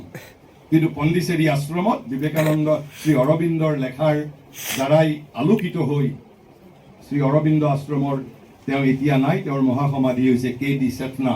তেওঁৰ নাম শ্ৰী অৰবিন্দই দিছিল অমল কিৰণ বুলি। He was so Amal. তেওঁ কি কৈছিল জানে? কৈছে from his spiritual personality, strange spiritual personality. মই সেই বিষয়ে আজি ব্যাখ্যা কৰিবলৈ নাযাওঁ। হিজ মানে referring to Ramakrishna Paramahamsa, not Vivekananda. কৈছে the true Indian nationalism was born. It was not by Vivekananda, but by illiterate Ramakrishna Paramahansa. আৰু সেইবাবে যোগী অনিৰ্বাণে তেওঁ সম্বোধন ধৰিছিল শাশ্বত ভাৰতৰ প্ৰতিনিধি. This illiterate Brahmin single-handedly saved India during 19th and 20th century. Single-handedly. সেই বিষয়ে মই আজি ব্যাখ্যা কৰিব নোৱাৰো. সেইবাবে মই যে কৈছো যে মই শ্ৰী অৰবিন্দক পোৱাৰ পিছত I have rediscovered Ramakrishna Paramahamsa. মই বিবেকানন্দক যিমান ডিস্কভাৰ কৰিছো তাতকৈ ৰামকৃষ্ণ পৰমহংসক বেছি ডিস্কভাৰ কৰিছো. কিন্তু আধুনিক ইন্টেলেকচুৱেল মানুহে এই বিষয়ে উপলব্ধি কৰাটো ইমান সহজ নহয়. তেনেহ'লে বিবেকানন্দই কি কৈ গৈছিল শুনক. কৈছে I have a great mission to fulfill and I am at the despair at the smallness of my capacity. তেওঁ হতাশগ্ৰস্ত আছিল তেওঁৰ নিজৰ smallness of his capacity. I have an injunction. মোক নিৰ্দেশ দিয়া হৈছে কোনে? I have an injunction from my guru to carry out his mission. Whatever Vivekananda was doing, he was only carrying his guru's mission. And what was his guru's mission? এই কথা বিবেকানন্দই নিজে কৈ যোৱা কথা কৈছে, this is nothing less than regeneration of my motherland. So regeneration of motherland was not the mission of Vivekananda, it was the mission of illiterate Ramakrishna Paramahansa. Vivekananda was only carrying. আৰু এই কথাৰ প্ৰতি যদি আমি দৃষ্টিপাত নকৰো তেনেহ'লে বিবেকানন্দক আমি কেতিয়াও বুজিব নোৱাৰিম. বিবেকানন্দৰ সমস্ত কৃতিত্বৰ বাবে it was only Ramakrishna Paramahamsa. আনকি বিবেকানন্দই যেতিয়া চিকাগোলৈ যাত্ৰা আৰম্ভ কৰিছিল ইয়াত প্ৰমোদ ডেকা মহোদয়ে কৈছে তেওঁ বিনা নিমন্ত্ৰণে গৈছিল. He was never invited. তেওঁ বিনা নিমন্ত্ৰণে গৈছে আৰু কেতিয়া যাবৰ বাবে তেওঁ নিৰ্দেশ পোৱা বুলি গুৰুৰ পৰা ভাবিছে. কৈছে গুৰুৱে সমুদ্ৰৰ ওপৰেৰে ৰাতি সপোনত দেখিছে গুৰুৱে সমুদ্ৰৰ ওপৰেৰে ৰামকৃষ্ণই উৰিছে আৰু বিবেকানন্দক কৈছে ফলো মি. আৰু তেতিয়াই বিবেকানন্দই উপলব্ধি কৰিছিল যে গুৰুৱে মোক বিদেশলৈ যোৱাৰ কথা কৈছে. তাৰ পিছতো সাৰদামাৰ পৰা অনুমতি পোৱাৰ পিছতহে তেওঁ গৈছে আৰু বিনা নিমন্ত্ৰণে গৈছিল. সেই বিষয়ে মই ক'ব নাযাওঁ, সেয়া ৰোমাঞ্চকৰ কাহিনী. বিনা নিমন্ত্ৰণে যোৱা এজন ব্যক্তিয়ে কি ধৰণে চিকাগোত গৈ বক্তৃতা দিছিল. আনকি বক্তৃতা আৰম্ভ হোৱাৰ দুদিন আগত যিখন কাগজ যোগাৰ কৰিছিল এজন দৰ্শনৰ অধ্যাপকে কাগজ যোগাৰ কৰি দিছিল সেইখনো তেওঁ হেৰুৱাই পেলাইছিল. এডাল গছৰ তলত বহি পঢ়ি আছিল. এই যে ভগৱানৰ নিয়তি নিৰ্দিষ্ট. গতিকে আমি এই দৃষ্টিৰে আমি বিবেকানন্দক আমি আমি আমি আমি ব্যাখ্যা কৰিব পাৰিব লাগিব. আৰু কৈছে তাৰপিছত মই এতিয়া চক্ৰৱৰ্তী ৰাজাগোপালচাৰীয়ে কি কৈ গৈছে. চক্ৰৱৰ্তী ৰাজাগোপালচাৰীয়ে বিবেকানন্দৰ বিষয়ে কৈছে আমাৰ আধুনিক ইতিহাসৰ প্ৰতি দৃষ্টিপাত কৰিলে যিকোনো লোকেই জল পটকৈ দেখিবলৈ পাব স্বামী বিবেকানন্দৰ প্ৰতি আমি কিমান ঋণী. ভাৰতৰ আপোন মহিমাৰ প্ৰতি ভাৰতৰ দৃষ্টি তেওঁ উন্মুক্ত কৰিছিল. তেওঁ নিৰ্মাণ কৰিছিল ৰাজনীতিৰ আধ্যাত্মিক ভিত্তি. আমি অন্ধ হৈ আছিলো, তেওঁ আমাক দৃষ্টি দিছে. তেওঁই ভাৰতীয় স্বাধীনতাৰ জনক, আমাৰ ৰাজনৈতিক সাংস্কৃতিক তথা আধ্যাত্মিক স্বাধীনতাৰ পিতা. According to Chakraborty Rajagopalachari, who was also a freedom fighter, আমাৰ ভাৰতৰ ৰাজনৈতিক স্বাধীনতাৰ পিতা কোন? তেওঁ বিবেকানন্দক বুলি কৈ গৈছে. দৰাচলতে 1893 চনৰ 11 ছেপ্টেম্বৰৰ দিনাই ভাৰতৰ স্বাধীনতাৰ আধাৰশিলা স্থাপিত হৈছিল. কৈছে স্বামী বিবেকানন্দই হিন্দু ধৰ্ম তথা ভাৰতবৰ্ষক ৰক্ষা কৰিছিল. তেওঁৰ অবিহনে আমি আমাৰ ধৰ্মক হেৰুৱালোহেঁতেন, স্বাধীনতাও নাপালোহেঁতেন বুলি কৈছে চক্ৰৱৰ্তী ৰাজাগোপালচাৰীয়ে. মই কোৱা নাই. কৈছে আমাৰ সৰ্বস্বৰ বাবে সেয়ে আমি বিবেকানন্দৰ ওচৰত ঋণী. তেওঁৰ বিশ্বাস, সাহস তথা প্ৰজ্ঞাই আমাক সদায় অনুপ্ৰাণিত কৰক যাতে তেওঁৰ পৰা পোৱা সম্পদৰাজি আমি সযত্নে ৰক্ষা কৰিব পাৰোঁ. তেনেহ'লে মই এতিয়া আহিছো একেবাৰে চিকাগোৰ তাৎপৰ্যলৈ. কিন্তু চিকাগোৰ তাৎপৰ্যলৈ যোৱাৰ আগতে আমি আন দুটা প্ৰেক্ষাপটৰ বিষয়ে অলপমান ধাৰণা কৰিব লাগিব. বিবেকানন্দই 1881 চন মানত ৰামকৃষ্ণৰ সংস্পৰ্শলৈ ঠিক আহিব আৰম্ভ কৰিছিল 81-82 আৰু 83-84 মানৰ পৰা অলপ অন্তৰংগভাৱে. কিন্তু 2-3 বছৰৰ ভিতৰতেই ৰামকৃষ্ণ পৰমহংসৰ মহাসমাধি হয়. 1886 চনত। তেতিয়া এক প্ৰকাৰে বিবেকানন্দ বিভ্ৰান্ত হ'ল। ইতিমধ্যে গুৰুৱে তেওঁক দায়িত্ব দি থৈ গৈছে। কি দায়িত্ব? Regeneration of my motherland. It was the agenda of Ramakrishna Paramahamsa, regeneration of motherland. তেনেহ'লে ভাৰতবৰ্ষক ৰিজেনেৰেট কৰিব লাগিলে প্ৰথম চক্ৰ হ'ল স্বাধীনতা। বহুতে কয়, বহুত গৱেষকে কয়, তাৰপিছত তেওঁ এই যে ভাৰত পৰিক্ৰমালৈ যাত্ৰা আৰম্ভ কৰিছিল, দৰাচলতে দেশীয় ৰজাসকলক একত্ৰিত কৰি স্বাধীনতা সংগ্ৰাম গঢ়ি তুলিবলৈ যত্ন কৰিছিল। কিন্তু তেওঁ ভাৰত ভ্ৰমণ কৰি কি দেখা পালে? কি দেখা পালে? কৈছে 2 চকু আৰু অন্তৰ্দৃষ্টিৰে ভাৰতবৰ্ষক প্ৰত্যক্ষ কৰিলে 6 বছৰ, 1886 পৰা 1892লৈকে। কৈছে 2 চকু আৰু অন্তৰ্দৃষ্টিৰে ভাৰতবৰ্ষক প্ৰত্যক্ষ কৰিলে দেখিবলৈ পালে এটা নিৰুৎসাহিত জাতি, হতোৎসাহিত জাতি, স্বাধীনতা যাৰ জীয়াই থকাৰ প্ৰতি কোনো স্পৃহা নাই। কৈছে 2 চকু আৰু, কাৰণ বিবেকানন্দই কৈছিল যে মই তোমালোকক স্বাধীনতা কাইলৈ দিব পাৰো, কিন্তু এই স্বাধীনতাক কোনে ৰক্ষা কৰিব? কৈছিল যে মই কাইলৈ দিব পাৰো তোমালোকক স্বাধীনতা, কিন্তু ৰক্ষা কৰিব কোনে?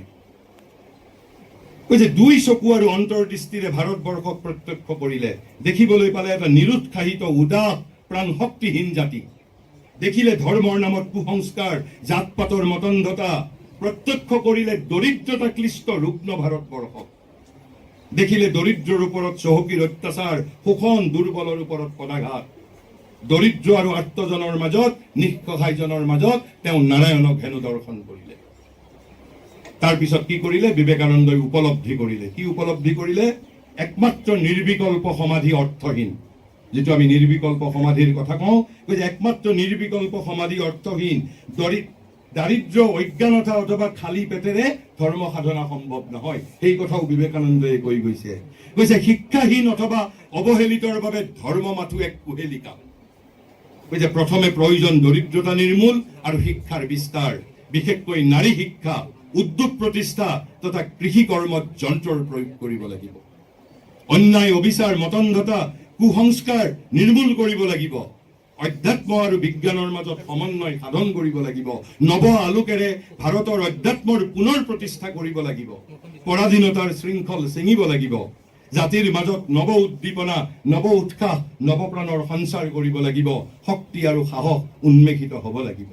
এয়া আছিল তেওঁৰ 6 বছৰীয়া ভাৰত পৰিক্ৰমাৰ উপলব্ধি। তাৰপিছত কি কৰিলে? বিবেকানন্দই বিদেশ যাত্ৰাৰ প্ৰস্তুতি কৰিলে। কিন্তু বিদেশ যাত্ৰাৰ প্ৰস্তুতি কৰাৰ আচলতে অকেজনটো কি আছিল, নিমিত্তটো কি আছিল? কৈছে পৰিব্ৰাজক অৱস্থাত প্ৰচণ্ড শক্তিৰ স্ফুৰণ হৈছিল তেওঁ, প্ৰচণ্ড শক্তিৰ স্ফুৰণ। এই স্ফুৰিত শক্তিয়ে সদায় প্ৰযুক্ত হ'বলৈ বিচাৰে। আৰু কৈছে তেওঁক বহুতে প্ৰশস্তি কৰিছিল, আৰু প্ৰশস্তিত তেওঁৰ মনত প্ৰত্যয়ৰ জাগ্ৰত হৈছিল, প্ৰত্যয় জাগ্ৰত হৈছিল। ভাৰতীয় অধ্যাত্মৰ বিদেশত প্ৰচাৰৰ তাগিদা, মিছনাৰীসকলৰ বিকৃত ব্যাখ্যা, ভাৰতীয় সংস্কাৰকসকলৰ আত্মসমৰ্পণ। That was another vital point.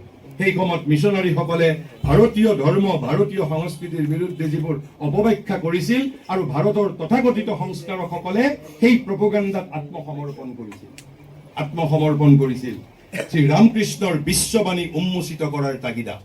What was that Biswabani? যত মত তত পথ। বিশ্ব ভাতৃত্ব প্ৰতিষ্ঠাৰ এয়া হ'ল মূল মন্ত্ৰ। ভাৰতবৰ্ষই কৈছে, ভাৰতৰ বাহিৰে আন কোনো দেশে ক'ব পৰা নাই যে যত মত তত পথ। গীতাৰ 4 নম্বৰ অধ্যায়ৰ 11 নম্বৰ শ্লোক, যিটো বিবেকানন্দই 11 ছেপ্টেম্বৰৰ প্ৰথমটো ভাষণতে তেওঁ উল্লেখ কৰিছিল। গীতাই কৈছে, শ্ৰীকৃষ্ণই কৈছে, মোক তুমি যি পথেৰেই মোক তুমি সাধনা নকৰা কিয়, মই সকলো সাধকক গ্ৰহণ কৰিম, সকলো ভক্তক গ্ৰহণ কৰিম। তুমি জ্ঞানৰ মাজেৰে আহা, ভক্তিৰ মাজেৰে আহা, কৰ্মৰ মাজেৰে আহা।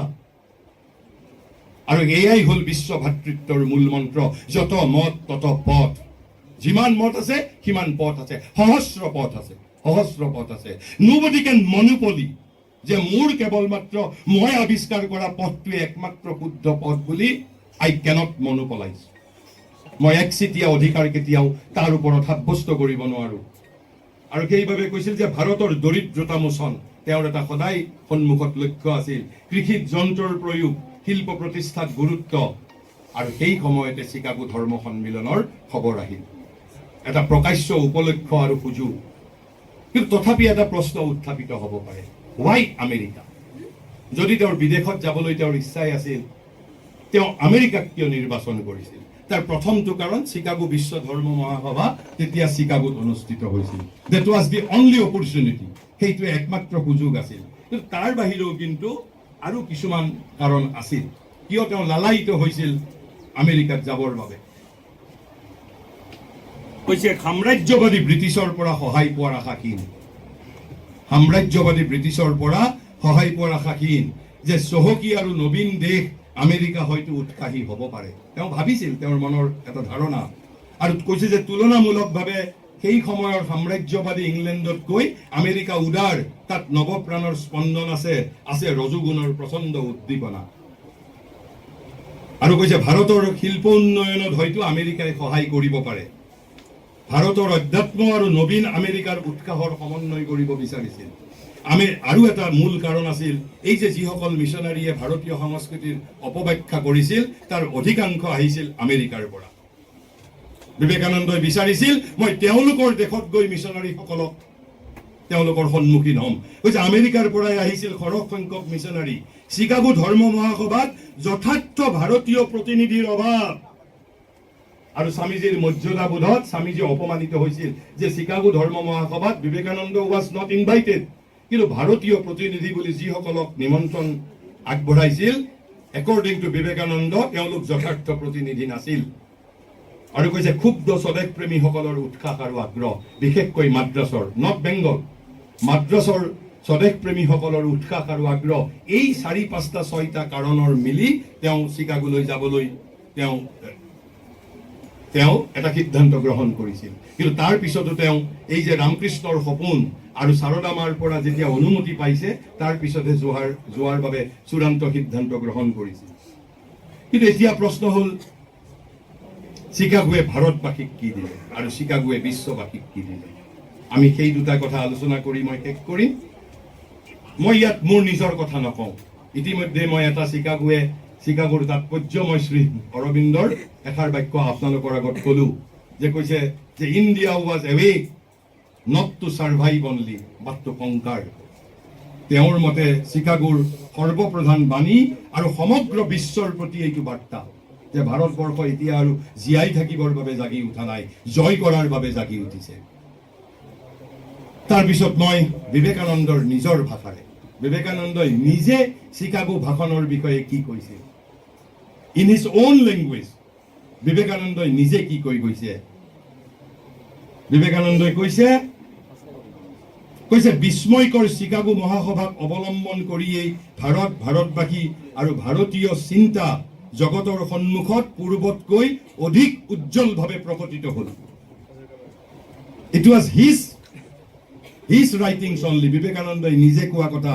তেওঁ তেতিয়া কাক কৈছিল, তেওঁ ইণ্ডিয়ান মিৰৰ নামৰ এখন কাকতক এটা ইণ্টাৰভিউ দিছিল।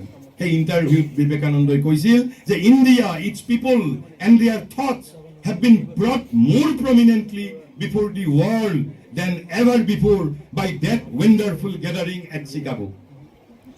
যে ভাৰতবাসী আৰু ভাৰতৰ সভ্যতা সংস্কৃতি পূৰ্বতকৈ অধিকভাৱে সমুজ্জ্বল হৈ পৰিছিল চিকাগোৰ ধৰ্মসভাৰ দ্বিতীয়টো তাৎপৰ্য।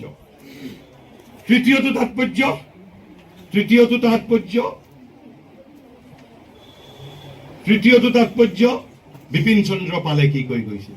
বিপিন চন্দ্ৰ পালে কৈছিল owing to his teaching most people in Europe now believe firmly that wonderful spiritual truth lie hidden in the ancient Hindu scripture. তাৰ আগলৈকে ইউৰোপীয় বাসীসকল they were not convinced, তেওঁলোকে নাজানিছিল যে ভাৰতৰ অধ্যাত্ম শাস্ত্ৰসমূহৰ মাজত গভীৰতৰ সত্য অন্তৰ্নিহিত হৈ আছে। It was all credit goes to Vivekananda, he was the পায়োনিয়াৰ। তাৰপিছত কৈছে ৰমেশ চন্দ্ৰ মজুমদাৰ, এজন ঐতিহাসিক হিষ্টৰিয়ান, তেওঁ কি কৈছিল, it would be hardly an exaggeration to say that Swami Vivekananda made a place for Hinduism in the cultural map of the modern world. কৈছে আধুনিক পৃথিৱীৰ সাংস্কৃতিক মানচিত্ৰ বিবেকানন্দই চিকাগো বক্তৃতাৰ জৰিয়তে স্থায়ী আসন দখল কৰিলে। কৈছে আধুনিক পৃথিৱীৰ সাংস্কৃতিক মানচিত্ৰত ফ্ৰম চিকাগো কি কৈছে, be hardly an exaggeration to say that Swami Vivekananda made a place for Hinduism in the cultural map of the modern world. যে আধুনিক বিশ্বৰ সাংস্কৃতিক মানচিত্ৰত হিন্দু ধৰ্মই এটা যুগমীয়া স্থান দখল কৰে, যুগমীয়া স্থান।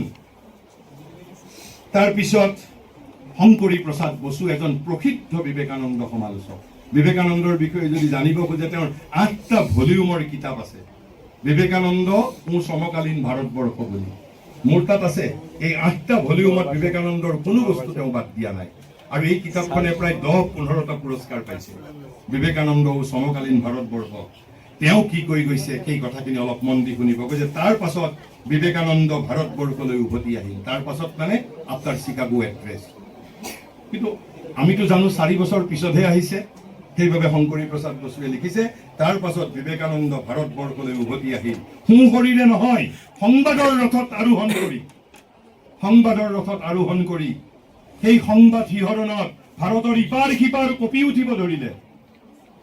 হয়তো আজিৰ সংশয়ী বুদ্ধিজীৱীয়ে সংশয় প্ৰকট কৰিব পাৰে, কিন্তু ৰামকৃষ্ণ মিছনত সেই সময়ৰ বাতৰি কাকত এতিয়াও ভগৱানৰ কৃপাত মজুত আছে। মাত্ৰ এটা ঘটনাই সমগ্ৰ ভাৰতবৰ্ষক জাগ্ৰত কৰিছিল, এই বিবেকানন্দৰ বৈদেশিক সাফল্যই। কৈছে ভাৰতৰ ইপাৰ সিপাৰ কঁপি উঠিব ধৰিলে সেই সংবাদবোৰে পৰাধীন তথা পতিত ভাৰতবৰ্ষৰ বাবে কঢ়িয়াই আনিলে ইয়াৰ আটাইতকৈ প্ৰয়োজনীয় বস্তু। কি প্ৰয়োজনীয় বস্তু সেই দুটা?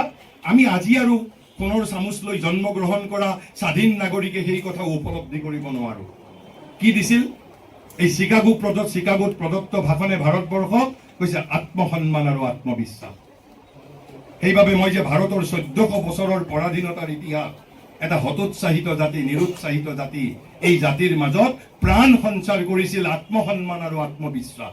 That was the greatest contribution of Chicago to India.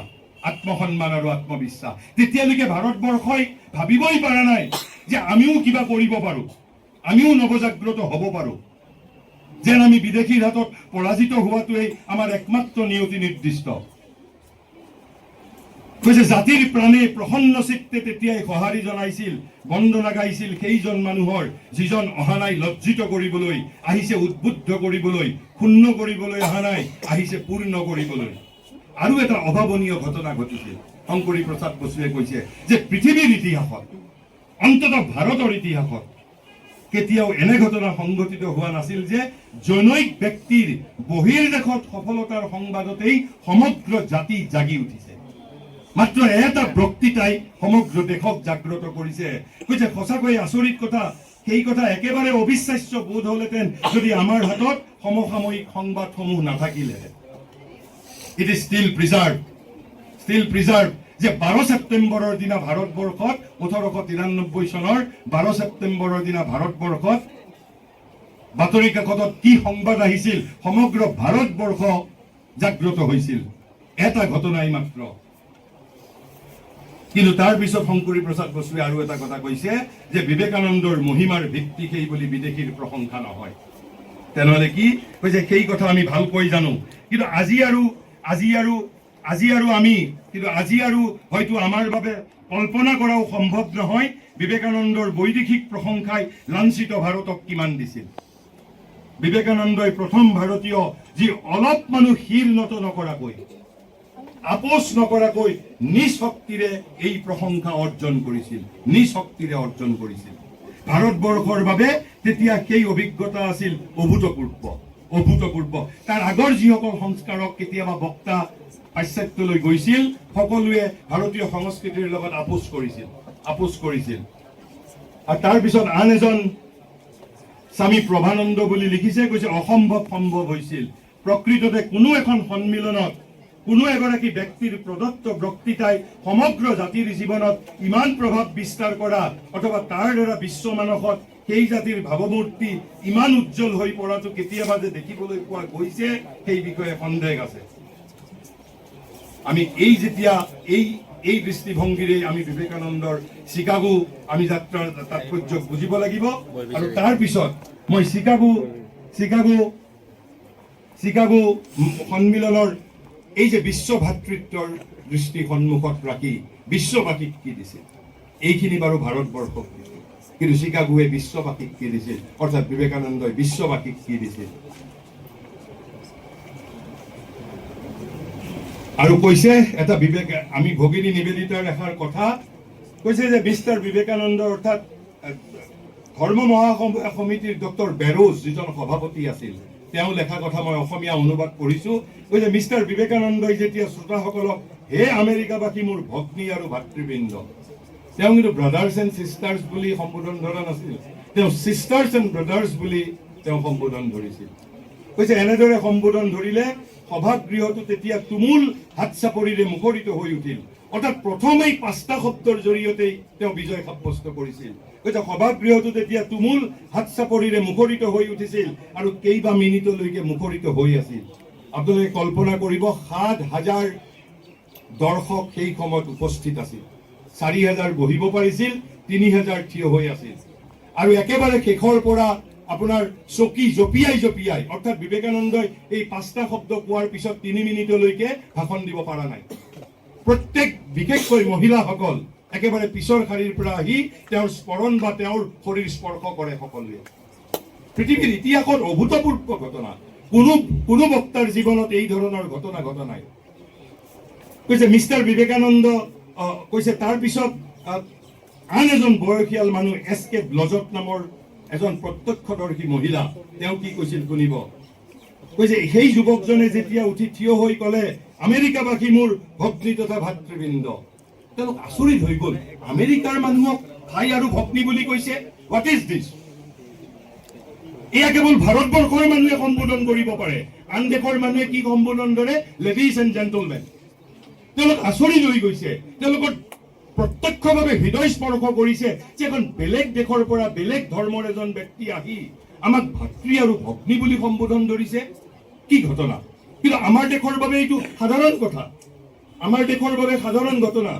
কৈছে সেই যুৱকজনে যেতিয়া উঠি থিয় হৈ ক'লে আমেৰিকাভাষী মোৰ ভগ্নী তথা ভাতৃবৃন্দ, তেতিয়া লগে লগে 7,000 পুৰুষ মহিলাই এনে কিবাৰ প্ৰতি তেওঁলোকৰ শ্ৰদ্ধাৰ্ঘ্য নিবেদন কৰিবলৈ একেলগে উঠি থিয় হ'ল, যি কথা ভাষাৰে প্ৰকাশ কৰিবলৈ তেওঁলোক অসমৰ্থ আছিল।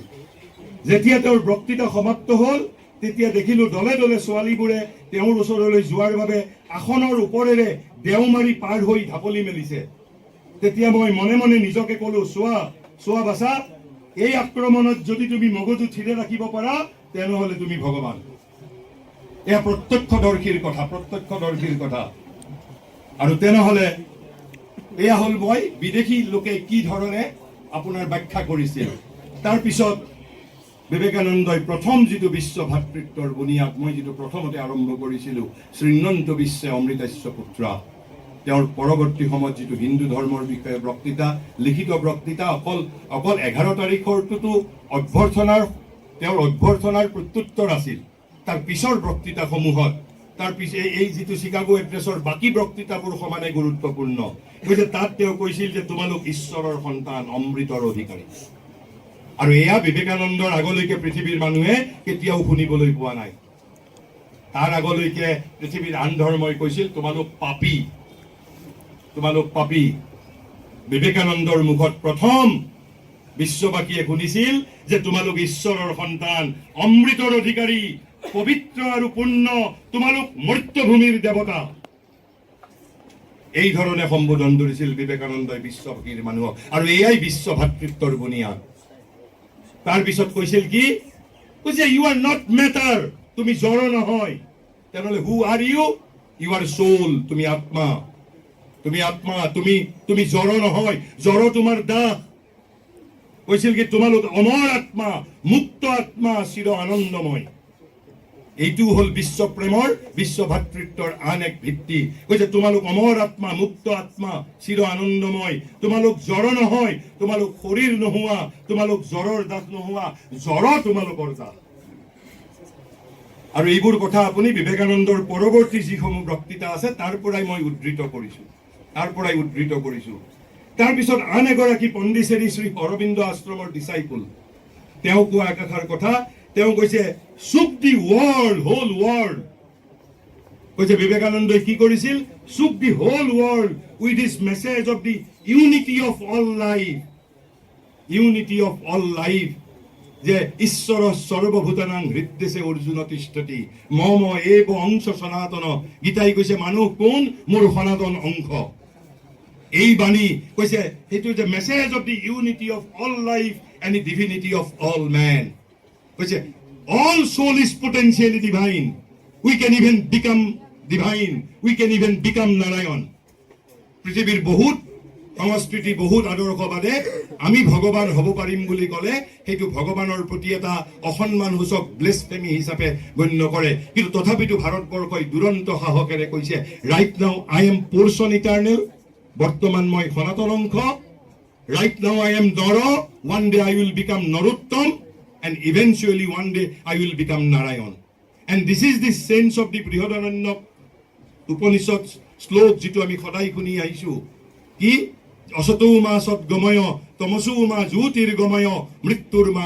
অমৃতম গময় দিছ অমৃতম গময় is nothing but becoming Narayan becoming Brahman আৰু সেই একেখিনি কথাকেই আমাৰ ইয়াত জ্যোতিপ্ৰসাদে গাই গৈছে তোৰে মোৰে আলু কৰে যাত্ৰা আমি পালো জীৱনৰ অৰ্থ অভিনৱ দিছ জীৱনৰ অৰ্থ অভিনৱ ইজ নাথিং বাট মৃত্যুৰ মা অমৃতম গময় অসতৌ মা সৎ গময় তমসৌ মা জ্যোতিৰ্গময় তোৰে মোৰে আলু কৰে যাত্ৰা আমি সেই ধৰণে ব্যাখ্যা কৰাৰ বাবে প্ৰয়াস নকৰো কেৱল সেইবাবে ঋষভ চান্দে সেই বুলি কৈছে তাৰপিছত সীতাৰাম গোৱেল নামৰ এজন লেখকে কৈছে at the same time he made India's universal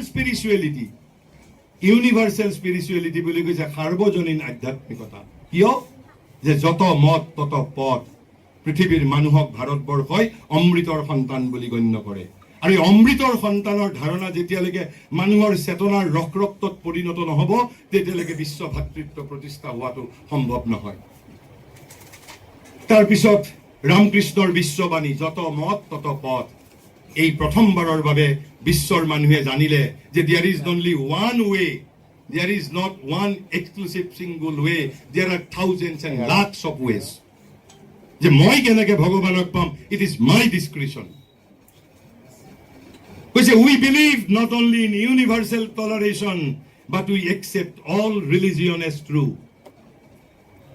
আন ধৰ্মই মোৰ ধৰ্মক সত্য বুলি নামানিব পাৰে কিন্তু আমি পৃথিৱীৰ প্ৰত্যেকটো ধৰ্মক সত্য বুলি মানো প্ৰত্যেকটো ধৰ্মৰ মাজেৰেই ভগৱানক লাভ কৰিব পাৰি সেইবাবে ৰামকৃষ্ণই নিজে মুছলমান হৈও ভগৱানক পাই দেখাইছে খ্ৰীষ্টান হৈও ভগৱানক পাই দেখাইছে পৃথিৱীৰ ইতিহাসত একমাত্ৰ ঘটনা এইভাবে ৰামকৃষ্ণক সমন্বয় অৱতাৰ বুলি কোৱা হয় ৰামকৃষ্ণৰ বাহিৰে এই এক্সপেৰিয়েন্স পৃথিৱীৰ আন কোনেও কৰিব পৰা নাই এতিয়ালৈ নো বডি পৃথিৱীৰ 7.5 কোটি মানুহৰ অতীত বৰ্তমান ভৱিষ্যতত কোনেও কৰিব পৰা নাই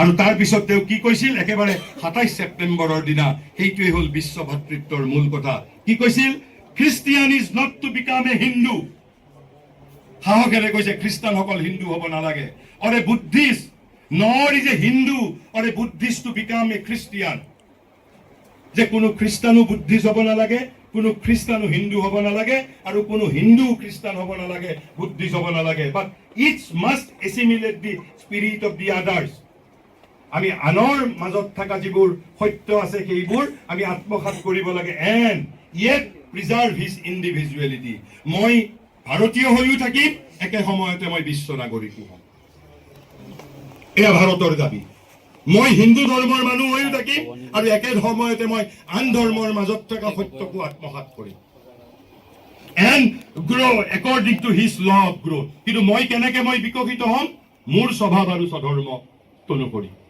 ভাৰতবৰ্ষই ইমান স্বাধীনতা প্ৰদান কৰিছে কৈছে if the parliament of religion has shown anything to the world it is this আৰু সেয়া কি কৈছে it has proved to the world that holiness purity and charity are not the exclusive possession of any church in the world কৈছে এইবোৰ কেৱল এটা চাৰ্চৰ একচেটিয়া সম্পদ নহয় আমেৰিকাত কৈছে দেই বিবেকানন্দই কি কৈছে and that every system has produced men and women of the most exalted character আৰু তাৰ পিছত কৈছে এই যে বিশ্ববাসীৰ প্ৰতি তেনেহলে জীৱনৰ লক্ষ্য কি কৈছে ঈশ্বৰ দৰ্শন আৰু ঈশ্বৰ প্ৰাপ্তি এয়াই হ'ল বেদান্তৰ উপলব্ধি বেদান্তই কৈছে ভাৰতীয় জ্ঞান পৰম্পৰাই কৈছে does the whole object of their system is by constant struggle to become perfect to become divine to reach God and see God, and this reaching God, seeing God, becoming perfect, even as the Father in heaven is perfect, constitute the religions of the Hindus. এয়াই হ'ল হিন্দু ধৰ্মৰ মূল মন্ত্ৰ। কেতিয়া কৈছিল? 19 ছেপ্টেম্বৰৰ দিনা তেওঁ কৈছিল হিন্দু ধৰ্ম বিষয়ক লিখিত বক্তৃতাটোত। আৰু তাৰ পিছত স্পষ্টভাৱে কৈছে বিবাদ নহয়, সমন্বয় আৰু শান্তিহে ধৰ্মৰ লক্ষ্য। কৈছে Vivekananda concludes the Chicago Parliament of Religions with the following words on 27 September 1893। কৈছে in the face of this evidence, if anybody dreams of the exclusive survival of his own religion, কোনোবাই যদি ভাবিছে অকল তেওঁৰ ধৰ্মটোহে পৃথিৱীত জীয়াই থাকিব, and the destruction of the others, I pity him, I pity him from the bottom of my heart and point out to him that upon the banner of every religion will soon be written, in spite of resistance, help and not fight, assimilation and not destruction, harmony and peace and not dissension. যে বিবাদ নহয়, সমন্বয় আৰু শান্তিহে ধৰ্মৰ লক্ষ্য। আৰু সেইবাবেই একেবাৰে শেষত মই কৈছো যে এনেধৰণেই এদিন বিশ্ব চেতনাৰে উদ্বুদ্ধ হৈ, বিশ্ব ভাতৃত্ববোধেৰে উদ্বুদ্ধ হৈ বিবেকানন্দই কৈছিল truth is my God, the universe my country. আকৌ তাৰ পিছত কৈছিল I stand at nobody's dictation, I know my mission in life and no chauvinism about me. তেওঁ নিজৰ ভক্তকো কৈ গৈছে no chauvinism about me, I belong as much to India as to the world. No humbug about that. আৰু কিন্তু তথাপি ভগিনী নিবেদিতাই কৈ গৈছে শেষত কি কৈছে? He was no politician. He was the greatest of nationalists. আকৌ মই কৈছো যদি ভাৰতবৰ্ষক বুজিব লাগে তেনেহলে বিবেকানন্দক পঢ়িব লাগিব। আকৌ ভাৰতবৰ্ষৰ যদি প্ৰেম থাকে তেতিয়াহে বিবেকানন্দক উপলব্ধি কৰিব পাৰি। আৰু ভাৰতবৰ্ষৰ প্ৰেম থকাৰ অৰ্থ ভাৰতবৰ্ষৰ ধূলিৰ প্ৰতিও প্ৰেম থাকিব লাগিব। আৰু সেই কথাটোৰেই মই শেষ কৰিছো। দুটা মাত্ৰ কোটেশ্যন বিবেকানন্দৰ বিষয়ে দুটা। যেতিয়া বিবেকানন্দ বিদেশৰ পৰা উভতনি যাত্ৰা কৰিছে তেতিয়া আজিৰ দৰে সাংবাদিকসকলে তেওঁক সুধিছে যে আপুনিতো এতিয়া সমৃদ্ধ দেশৰ পৰা দৰিদ্ৰ ভাৰতবৰ্ষলৈ গৈ আছে, ইউ মাষ্ট বি ডিছছেটিছফাইড, আপোনাৰ মনত অলপ দুখ লাগিছে নিশ্চয়। তেতিয়া তেওঁ কি কৈছিল শুনক। কৈছে India I loved before I came here, now the very dust of India. কৈছে এতিয়া মই এই 4 বছৰ বিদেশত থকাৰ পিছত কৈছে the very dust of India become holy to me, has become holy to me. মোৰ বাবে ভাৰতৰ ধূলিকণাও পবিত্ৰ হৈ গৈছে। The very air is now to me holy. It is now the holy land, the place of pilgrimage, the তীৰ্থ। এই বুলি কৈছিল ভাৰতত ঘূৰি অহাৰ পিছত, ভাৰতত ঘূৰি অহাৰ সময়ত কৈছে ভাৰতবৰ্ষক মই পূৰ্বেও ভাল পাইছিলো আৰু এতিয়াতো মোৰ বাবে ভাৰত এক তীৰ্থ যাত্ৰা, ভাৰতৰ আনকি প্ৰতিটো ধূলিকণা মোৰ বাবে পবিত্ৰ। এই ধৰণে তেওঁ সাংবাদিকক উত্তৰ দিছিল। আৰু সেই বিবেকানন্দই কি কৈ গৈছিল, এইটো তেওঁৰ সম্ভৱতঃ 21 ফেব্ৰুৱাৰী, মই চনটো পাহৰিলো। সেই ধৰণৰ সাহস আণৱিক শক্তি সম্পন্ন ভাৰতবৰ্ষৰ কোনোবা যুৱকৰ আছে নাই মই নাজানো। আমি স্বাৰ্থৰ দ্বাৰা পৰিচালিত ব্যক্তি। সেই বিবেকানন্দই আমেৰিকাৰ ডেট্ৰইট হলত 21 ফেব্ৰুৱাৰী সম্ভৱতঃ 1894 চন, অৰ্থাৎ চিকাগো ভাষণৰ পিছত কি কৰি গৈছিল জানে? যে প্ৰথমতে কৈছো তেওঁৰ বিদেশত যোৱাৰ আন এটা উদ্দেশ্য হ'ল কি, টু টেক আপ খ্ৰীষ্টান মিছনাৰিজ ইন দিয়াৰ ওন লেণ্ড। কাৰণ আমেৰিকাৰ পৰাই বেছি খ্ৰীষ্টান মিছনাৰীসকল আহিছিল আৰু ভাৰতীয় সংস্কৃতিৰ অপব্যাখ্যা কৰিছিল আৰু ভাৰতীয় সংস্কাৰকসকলে নিৰ্লজ্জভাৱে আত্মসমৰ্পণ কৰিছিল। আৰু সেইবাবে তেওঁ আমেৰিকাত গৈ এজন 30 বছৰীয়া যুৱক, পৰাধীন ভাৰতবৰ্ষৰ যুৱক, শৰীৰত কেৱল গেৰুৱা বস্ত্ৰ আৰু কমণ্ডলু, কি কৰি গৈছে জানে? মই কৈছো আজিৰ আণৱিক ক্ষমতা সম্পন্ন ভাৰতবৰ্ষত তেনেকুৱা 30 বছৰীয়া যুৱকৰ সাহস আছে নে নাই? মোৰ ডাউট, মই অন্তত মোৰ সংশয় আছে। আৰু তাকো আমেৰিকাত গৈ কি কৰি গৈছিল জানে? কৈছে whatever your ministers criticise us, ministers মানে খ্ৰীষ্টান মিছনাৰীৰ কথা কৈছে, whatever your ministers criticise us, let them remember this. আমেৰিকাত কোৱা কথা দেই বিবেকানন্দই, পৰাধীন ভাৰতবৰ্ষৰ প্ৰতিনিধি, কৈছে if all India stand up, কৈছে ভাৰতবৰ্ষৰ যদি প্ৰত্যেকজন জনসাধাৰণ থিয় হৈ উঠে and takes only mark that is at the bottom of the Indian Ocean, কৈছে ভাৰত মহাসাগৰৰ তলত যিমান বোকা আছে সেই সমস্ত বোকা যদি এই ভাৰতীয় মানুহে হাতত তুলি লয়, ভাৰত মহাসাগৰৰ ভিতৰত তলত যিমান বোকা আছে and throws it up against the western countries, আমেৰিকাত গৈ কৈছে বিবেকানন্দই, কৈছে আৰু এই বোকা যদি ভাৰতীয় মানুহে পশ্চিমৰ যদি সমগ্ৰ পশ্চিমৰ দেশৰ মুখৰ ওপৰত ছটিয়াই দিয়ে, it will not be doing an infinitesimal part of that which you are doing to us. তোমালোকে আমাক যিমান অন্যায় কৰিছা তাৰ এটা ভগ্নাংশও নহব যদি সমগ্ৰ ভাৰতবৰ্ষৰ মানুহে ভাৰত মহাসাগৰৰ তলত যিমান বোকা আছে তুলি লৈ সমগ্ৰ পাশ্চাত্যৰ মুখত দলিয়াই দিয়ে। তেওঁলোকে আমাক যিমান ক্ষতি কৰিছে, মোৰ দেশৰ সংস্কৃতিৰ অপব্যাখ্যা কৰি এইখন দেশক ব্ৰিটিছসকলে সাংস্কৃতিকভাৱে আমাক যিমান ক্ষতি কৰিছে, সিমান ক্ষতি আগৰ আক্ৰমণকাৰীসকলেও আমাক কৰিব পৰা নাই। সাংস্কৃতিকভাৱে আমি এই যে ভাৰতীয় শিক্ষিত সমাজ যে আজিও hypnotized by the glamour of European culture, filled with a deep sense of inferiority, it is because of all propaganda. আৰু একেবাৰে শেষত মই তেতিয়াহ'লে যিহেতু মোক দাদুলে কৈছিল যে ভাৰতবৰ্ষৰ বিষয়ে বিবেকানন্দৰ ভাৰতবৰ্ষক কি দৃষ্টিৰে দেখিছিল, তেনেহ'লে মই একেবাৰে শেষত এইটো এজন অসীম কুমাৰ বন্দ্যোপাধ্যায় নামৰ লেখকে লেখাখিনিয়ে মোক খুব মুগ্ধ কৰিছিল।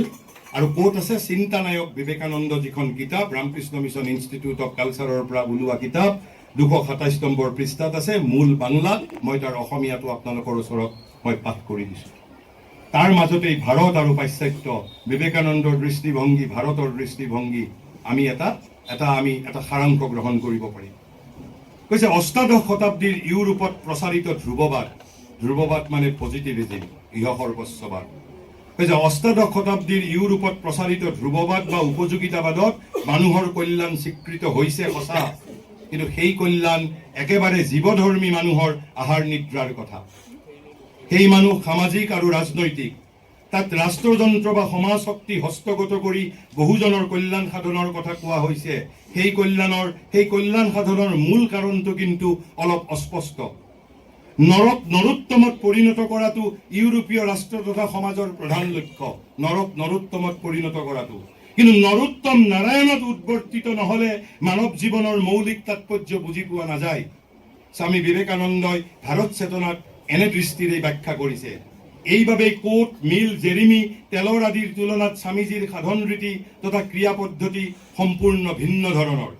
মানুহক কেৱল মাত্ৰ অৰ্থনৈতিক, সামাজিক তথা ৰাষ্ট্ৰ শাসনৰ অধিকাৰ প্ৰদান কৰিয়েই মানুহৰ একান্ত কল্যাণ সাধন কৰিব নোৱাৰি। মানুহৰ অন্ন বস্ত্ৰৰ সুব্যৱস্থা কৰিলেই সকলো সমস্যাৰ সমাধান নহয়। মানুহৰ মাজত অন্তৰ্লীন বৃহৎ সত্তাৰ উদ্বোধন, মানুহৰ আত্মা। কৈছে মানুহৰ মাজত অন্তৰ্লীন বৃহৎ সত্তাৰ উদ্বোধন, ক্ষুদ্ৰতম অনু বৃহত্তমৰ সমপৰ্যায়ত উপলব্ধি, কাৰণ প্ৰকৃতিৰ ফালৰ পৰা উভয়েই এক। ভাৰতবৰ্ষৰ এই অদ্বৈতবাদকেই স্বামীজীয়ে অভিনৱ উপায়েৰে জগাই তুলিছিল। মুমূৰ্ষ ভাৰত বাচি থকাৰ একমাত্ৰ পথ এই অদ্বৈতবোধ, যি বোধ মানৱ কল্যাণৰ সৈতেও অন্তৰংগভাৱে বিজড়িত। সমকালীন ভাৰতৰ কাণত স্বামীজীয়ে এই মহামন্ত্ৰ জপ কৰিছিল। পুনৰ মই চিপাঝাৰ মহাবিদ্যালয় আৰু বিবেকানন্দ কেন্দ্ৰক ধন্যবাদ আৰু মোৰ আন্তৰিক কৃতজ্ঞতা জ্ঞাপন কৰি মোৰ বক্তৃতা সামৰণি মাৰিছোঁ। ধন্যবাদ।